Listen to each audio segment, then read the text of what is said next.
राधे राधे, जय श्री कृष्णा। आज मैं फिर से आपके लिए एक न्यू आइडिया लेकर आई हूँ। आई होप आपको ये आइडिया भी पसंद आएगा। आपको अगर ये वीडियो पसंद आए तो वीडियो को लाइक करें, शेयर करें एंड कमेंट करें और मेरे चैनल को सब्सक्राइब करें। आज मैं आपके लिए लेकर आई हूँ एक ज्वेलरी बॉक्स, या फिर इसको मेकअप बॉक्स की तरह भी यूज़ कर सकते हैं। जैसा चाहे आप उसके अंदर मेकअप का सामान या फिर ज्वेलरी को अरेंज कर सकते हैं। इसको मैंने बहुत ही ईजी तरीके से आपको बनाकर बताया है और इसमें 8 पॉकेट्स है और बहुत ही कम फैब्रिक में ये बनकर रेडी हो जाता है। तो चलो इसके लिए वीडियो हम स्टार्ट करते हैं। इसको बनाने के लिए जो मैंने मेन फैब्रिक यूज़ किया है वो हमारे सिलाई में से जो छोटे छोटे पीसेज बच जाते हैं उसमें से यूज़ किया है, और जो हमारे शॉपिंग के समय कैरी बैग आते हैं लाइनिंग के लिए मैंने उसको यूज़ किया है। तो ये लाइनिंग के लिए जो मैंने फैब्रिक यूज़ किया उसका मेज़रमेंट मैं आपको बता देती हूँ। लाइनिंग के फैब्रिक की ब्रीथ लिए मैंने 9.5 इंच और लेंथ लिए मैंने 14.5 इंच, और इसी मेज़रमेंट की मैंने एक फॉर्म शीट कट कर ली है और मेन फैब्रिक भी कट कर लिया है। अब हम एक और लंबा पीस लेंगे जिसकी ब्रीथ मैंने ली है 2.5 इंच और लेंथ ली है 21.5 इंच। इसको हम पहले से 1 इंच बढ़ाकर ही लेते हैं। अटैच करते समय अगर ज़्यादा होगा तो हम उसको कट करके अलग कर लेंगे। अब उसी मेजरमेंट की मैंने फॉर्म शीट और लाइनिंग का पीस भी फैब्रिक भी कट कर लिया है। अब हम सबसे नीचे पहले लाइनिंग का फैब्रिक रखेंगे, उसके ऊपर फॉर्म शीट और सबसे ऊपर मेन फैब्रिक रखकर साइड में स्टिचिंग करते हुए उसको क्विल पीस रेडी कर लेंगे और बीच बीच में भी हम स्टिचिंग लगा लेंगे। और इसी तरह से इस बड़े वाले पीस को भी हम सबसे पहले साइड में स्टिचिंग करेंगे और फिर उसके बीच में भी हम सीधी सीधी स्टिचिंग करके क्विल पीस रेडी कर लेंगे। एक क्विल पीस रेडी करते समय जो हम बीच में सीधी सीधी स्टिचिंग लगाते हैं उसका गैप जो है वो आप कम या ज़्यादा रख सकते हैं। ये देखिए मैंने पास पास में स्टिचिंग करी है। आप इसको चाहे तो स्क्वायर शेप में भी कर सकते हैं। क्विल करने के बाद जो भी साइड में एक्स्ट्रा फैब्रिक है उसको हम कट करके अलग कर लेंगे। अब मैंने लाइनिंग के 2 और पीस लिए हैं जिसकी लेंथ है 9/12 इंच, और उसी के लिए मैंने एक प्लास्टिक शीट ली है जिसकी मेजरमेंट है 9/8 इंच। ये मैंने जो लाइनिंग के 2 फैब्रिक लिए इनसे हमारी टोटल 4 पॉकेट्स रेडी होंगी।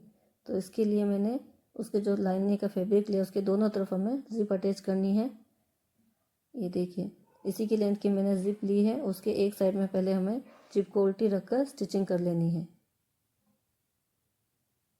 और फिर ऊपर से हमें इसके टॉप स्टिच लगा लेनी है। नीचे के फैब्रिक को दबाते हुए टॉप स्टिच लगा लेंगे, और जैसा मैंने इस साइड किया सेम उसी तरह से हम उसके दूसरे साइड में भी एक जिप अटैच कर लेंगे। तो देखिए एक साइड हमारी जिप अटैच हो गई है, उसके दूसरे साइड में भी हम सेम उसी तरह से जिप को उल्टा रखकर अटैच कर लेंगे और फिर ऊपर से टॉप स्टिच लगा देंगे। अब हम एक प्लास्टिक शीट लेंगे जिसको जिप के दूसरी साइड पर हम अटैच कर लेंगे। ये देखिए जिस तरह से मैं वीडियो में बता रही हूँ, जिप के एक साइड में उसके ऊपर की तरफ रखते हुए प्लास्टिक शीट को अटैच कर लेंगे और फिर उसके ऊपर भी हम टॉप स्टिच लगा लेंगे। नीचे के फैब्रिक को पूरा अच्छे से दबाकर हम ऊपर से टॉप स्टिच लगा लेंगे।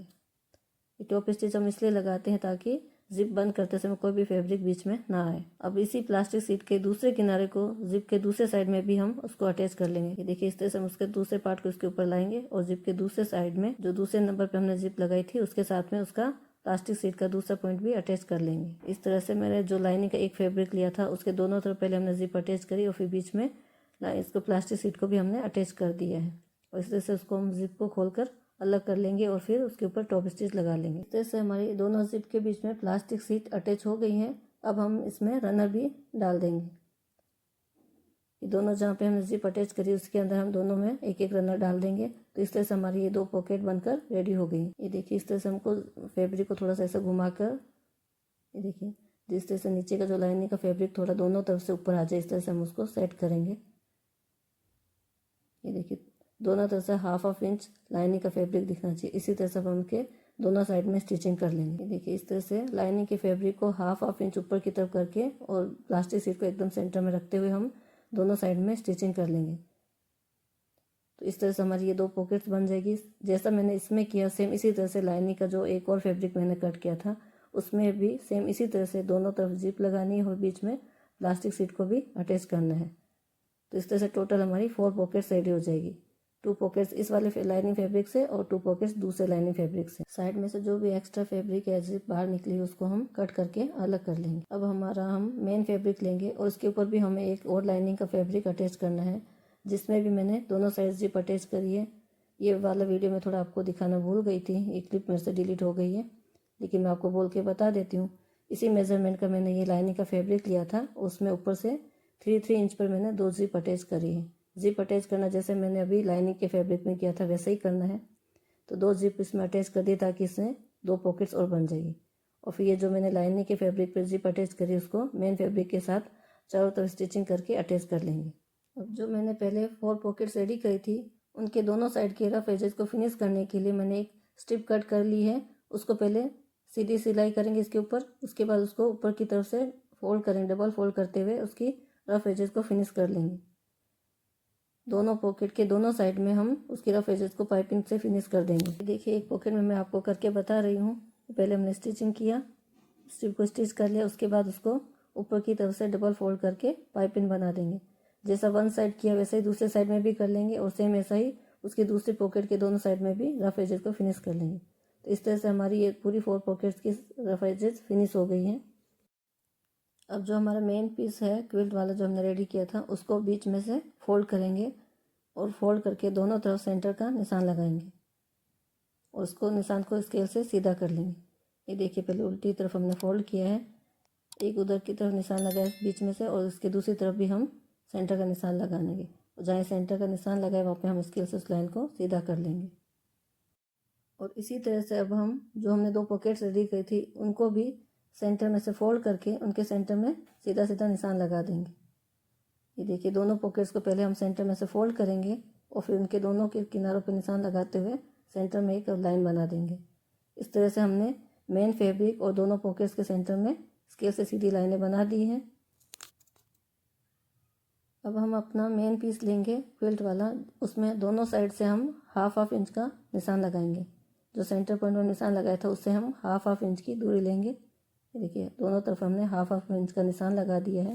अब हम हमारी दोनों पॉकेट्स लेंगे और उनका सेंटर पॉइंट को इस मेन फैब्रिक के सेंटर पॉइंट से मैच करेंगे और हाफ इंच का जो हमने निशान लगाया वहाँ पर हमारी दोनों पॉकेट को एक दूसरे के ऊपर रखते हुए ये देखिए पहले सेंटर पॉइंट को सेंटर पॉइंट से मिलाएंगे, दोनों पॉकेट्स के सेंटर पॉइंट और मेन फैब्रिक का सेंटर पॉइंट एक दूसरे के ऊपर रखेंगे और हाफ इंच की दूरी पर रखते हुए हम सीधी स्टिचिंग लगा लेंगे। ये देखिए जो सेंटर में हमने पहले लाइन बनाई थी उसके ऊपर हम स्टिचिंग कर लेंगे। तो इस तरह से हमारे दोनों साइड से हाफ इंच की दूरी में ये पॉकेट्स अटैच हो जाएगी। तो इस तरह से हमारी ये पॉकेट्स अटैच हो गई है और ये टोटल 4 पॉकेट्स हमारी बन गई है। जो हमने 2 पॉकेट्स रेडी की थी उसको बीच में से स्टिचिंग करके ये 4 पॉकेट्स में डिवाइड कर दिया है। अब हम जो हमने लंबा पीस रेडी किया था उसके ऊपर हम जिप अटैच करेंगे।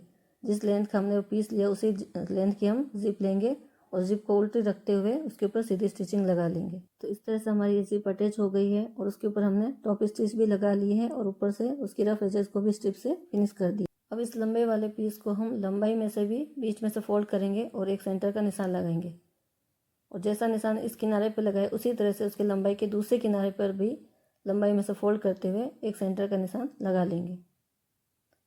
तो इस तरह से हमने इस पूरे लंबे वाले पीस में दोनों किनारों पे एक एक सेंटर का निशान लगाया और एक बीच में से फोल्ड करके भी सेंटर का निशान लगाया है।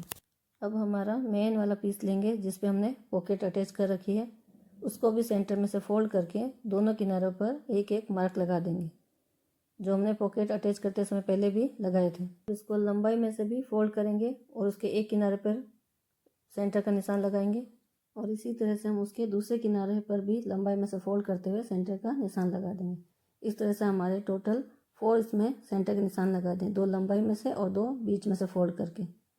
अब हम जिप वाला लंबा पार्ट लेंगे, उसको मेन पार्ट के साथ उसके सेंटर पॉइंट से मैच करते हुए स्टिचिंग करेंगे।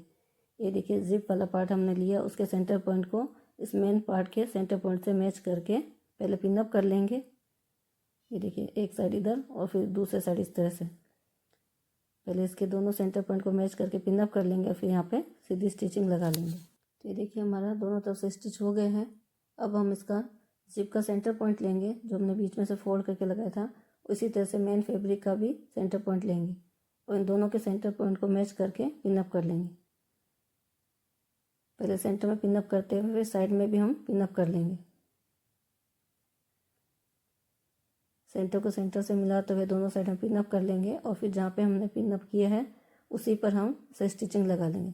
सेंटर से स्टार्ट करते हैं, हमेशा स्टिचिंग को हमें सेंटर से स्टार्ट करते हुए एंड तक लगाना चाहिए। ये दोनों तरफ इस तरह से हम स्टिचिंग लगा लेंगे। तो ये देखिए हमें स्टिचिंग वन साइड की कंप्लीट हो गई है।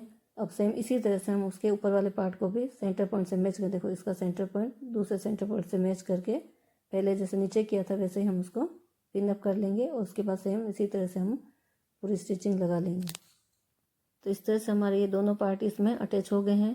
अब हम एक लंबी स्ट्रिप लेंगे और उसकी सभी रफ एजेस को डबल फोल्ड करते हुए फिनिश कर लेंगे। तो इस तरह से मैंने इसकी सभी रफ एजेस को अच्छे से फिनिश कर लिया है, कहीं से भी कोई धागा बाहर निकला हुआ नहीं दिख रहा है। तो इस तरह से हमारा ये ऑर्गेनाइज़र बनकर कंप्लीट हो गया है। इस तरह से इस ज्वेलरी बॉक्स को बनाने में मैंने सारा मटेरियल घर में से ही यूज़ किया है। मेरी सिलाई में से जो छोटे छोटे फैब्रिक के पीसेस बचे हुए होते हैं उसको मैंने मेन फैब्रिक में यूज़ किया है और लाइनिंग के लिए मैंने यूज़ किया है जो शॉपिंग बैग्स आते हैं हमारे पास, कैरी बैग, उनको यूज़ किया है। और फॉर्म सीट भी मैंने जो हमारे शर्ट्स वगैरह आते हैं उनके साथ जो फॉर्म सीट निकलती है उसको यूज़ किया है। तो अब देखिए मैं इसको आपको ओपन करके बताती हूँ, साइज़ की पॉकेट्स भी दिखा देती हूँ। इस तरह से इसमें प्लास्टिक सीट की मैंने 4 पॉकेट्स बनाई है ट्रांसपेरेंट सीट की, जिसमें से आपको ज्वेलरी भी अंदर से रखी हुई दिखाई देगी और 2 पॉकेट्स एक्स्ट्रा साइड में भी। इस तरह से इसमें टोटल 6 पॉकेट्स बनी है। इस तरह से इन पॉकेट्स के अंदर हम हमारा ज्वेलरी का बहुत सारा सामान ऑर्गेनाइज कर सकते हैं, जैसे कि हमारी बैंगल्स है, इयररिंग्स है, नेकलेस है, मेकअप के कुछ सामान, इन सबको हम अच्छे से इसमें अरेंज करके रख सकते हैं और बहुत ही कम स्पेस में हमारी सारी ज्वेलरी इसमें ऑर्गेनाइज हो जाती है। तो इस तरह से आपको मेरा ये वीडियो अगर पसंद आया हो तो वीडियो को लाइक करें, शेयर करें और कमेंट करें और ऐसे ही नए आइडियाज़ के लिए मेरे चैनल को सब्सक्राइब करें ताकि और इस तरह के मैं नए आइडियाज़ लेकर आती रहूँ और आपको अच्छी अच्छी वीडियोस मिलती रहें।